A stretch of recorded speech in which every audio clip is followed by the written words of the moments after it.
ভালোই আছে। হ্যাঁ, মনে করো খড় টড় খেয়ে মানুষ এগুলো মোটা তোজা, কারণ কিছু খাওয়ায়নি চাচা, তো ওটা খুবই ভালো। কারণ চায়ের হাতে সাক্ষাৎ হলেই মনে করো যে এই কাজটা করে ফেলে, মানে কথাবার্তা বলে একবার দেখে নিলু কিনে নি খাওয়া ওটা। চাচা মনে হয় আসছে, চাচা আর ওই যে চাচা ছেলেটা আসছে। হ্যাঁ, আসসালামু আলাইকুম চাচা। ওয়ালাইকুম আসসালাম। চাচা ওই যে আপনার বাসায় গেছিলাম, তো গরুটা দেখে আসলাম, মার্শাল্লাহ তো খুব ভালো হয়েছে গরুটা। ও খড় টড়ই খাওয়ান তাই না? হ্যাঁ, তাছাড়া অন্য কোনে যে আমার রুমন সবসময় ওর গরুর পিছনে লাগিয়েই আছে। না, ও দেখি মাঝে মধ্যে গরুটা নিয়ে খুব সেবা যত্ন করে। তা চাচা কেমনে কি ব্যাটসম্যান কেমনে কি কুরবানি দেবো তো বোঝেন। অন্য বাচ্চা দেখি তোমার বাপেরাই তো কিনে বেড়ায়, তারাই কুরবানি দেয়, এবার তোমরাই দায়িত্ব এখন মনে নিও। করেন যে আমরা তো বড় হয়েছি, চাকরি বাকরি, ও চাকরি পেয়েছে, আমি একটা ব্যবসা বাণিজ্য করি। তা বাপরা তো প্রতিবারে দেয়, এবার চিন্তা করেছি আমরা কয়েক ভাই আছি, বন্ধু বান্ধব যারা আছে, আমরা মিলে একটা কুরবানি দেওয়ার ব্যবস্থা করছি। তো এই জন্য আপনার গরুটা দেখতে যাও, আমরা চিন্তা ভাবনা করেছি আপনার গরুটা নেবো। তো কেমন কি নেবেন? শোনো বিটা, আমার এই যে রুমন সারা দিন ওই লালুর পিছনেই পড়ে আছে, নামও রেখেছে লালু। না, আমি দেখি ও মাঝে মধ্যে মহব্বতের জিনিস। মাঝে মধ্যে বাজার টাজার গেলে দেখি ও খুব সেবা যত্ন এখন করে। যদি তোমরা নিতে চাও, আমার যদি 1,20,000 টাকা দাও, তাহলে আমি গরুটা দিবা নি। তাহলে কি করা যায়? আচ্ছা, 1,20,000 চেয়েছে, আমরা 1,10,000 কই। কোরবানির গরু তো বেশি একটা দামাদামও করা যাবে না। চাচা কি কই? আচ্ছা, তাহলে হলে গরুর কি এমনি কোনো ঝামেলা টামেলা আছে, শিং ভাঙা টাঙা বা? গরুর বাপ কোনো ঝামেলা নেই, কোনো অসুস্থও না, গরুটা খুবই ভালো আছে, কুরবানি দেওয়ার মতো গরু। আর যেহেতু আমার রুমনের অল টাইম সে গরুর জন্যই কাইন্দে মরতেছে, আমি বেঁচে ফেলবো বলে। আর এই মহব্বতের জিনিস কুরবানি দিয়ে সবচেয়ে উত্তম। তো ঠিক আছে, তাহলে হলো আপনি কথা মতো আর করেন না, আমরা আপনার ঠকাচ্ছি না, আমরা 1,10 দিয়ে দিবানে। আপনি আর কথা বললেন না, আমি কমবে শুনেছি আপনার গরুর দাম কিরম হয়ে যায় না বেটা?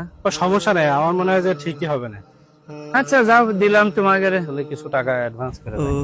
দিয়ে রে চাচা কিছু টাকা। চলো, তাহলে তো আমরা বেশি টাকা পয়সা নিয়ে আসি নাই। আর হলো কথা হলো যে এটা রাখেন, অ্যাডভান্স দিয়েন না কারোর, হাটে হাটেও নেওয়া দরকার না, বুঝছেন? আবহাওয়া খুব খারাপ, এই জন্য আমরা চিন্তা করলাম যে গ্রাম থেকে গরুটা কিনি। কারণ হলো যে গরুটা আপনি হলো ঈদের দিন সকালবেলা ইনশাল্লাহ আমরা নিয়ে যাবো। এই কদিন আপনি মনাদেরকে খাওয়ান, যদি খোল ভুসি কিনা লাগে তাহলে বললেন, আমরা টাকা দিবান। আচ্ছা তাহলে ইনশাল্লাহ আসি। মন, তাহলে তোমার গরুটা তো তুমি একটু যত্ন আদি করো, আল্লাহ ভরসা। হ্যাঁ, আল্লাহ তোমার উত্তম প্রতিদান দেবে। ঠিক আছে, আগে চাচা আসে, আসসালামু আলাইকুম। ওয়ালাইকুম আসসালাম।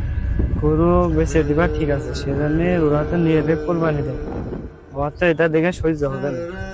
শোন বাপ, আমাদের গরু কুরবানি আল্লাহের কাছে বেঁচেছি, তো আমাদের সৌভাগ্যের কপাল। আর প্রিয় বস্তু কুরবানি দিতে হয়। ইব্রাহিম আলাইহিস সালাম তার প্রিয় জিনিসটাই কুরবানি দিল, আর আমাদের প্রিয় গরুটা কুরবানি হয়ে যাচ্ছে, এটা আমাদের জন্য একটা খুশির খবর না? তো ও নিয়ে তো চিন্তা করিস না বাপ, তোর তো আরো খুশি হওয়ার কথা যে তোর সবচেয়ে প্রিয় জিনিস কুরবানি হবে। চল, তুই চিন্তা করিস নি বাপ। কি ব্যাপার, সমাজের গোশ দেবে, মসজিদে মাইকেও তো কোনো কিছু বললো না। তা কি আমি আগিয়ে যাব না কি করি? বাড়ি বসে থাকতে ভালো লাগে না। হায় আল্লাহ, প্রতি বছর চেষ্টা করি কুরবানি দেওয়ার, কিন্তু এবছর আর পারলাম না। ব্যবসাটা একদম ভালো যায়নি। এখন কোন মুখে আমি কুরবানির মাংস নিতে যাই? সবাই আমাকে দেখে হাসাহাসি করবে। গালিব সাহেব এবার কুরবানি দিতে পারেননি, অথচ মাংস নিতে এসেছেন। তার চেয়ে বরং আমার কাছে যে অল্প কিছু টাকা আছে, এটা দিয়ে বাজার থেকে একটা পোল্ট্রি মুরগি নিয়ে আসি। ছেলে মেয়েরা অন্তত একটু গোস্ত দিয়ে ভাত খেতে পারবে।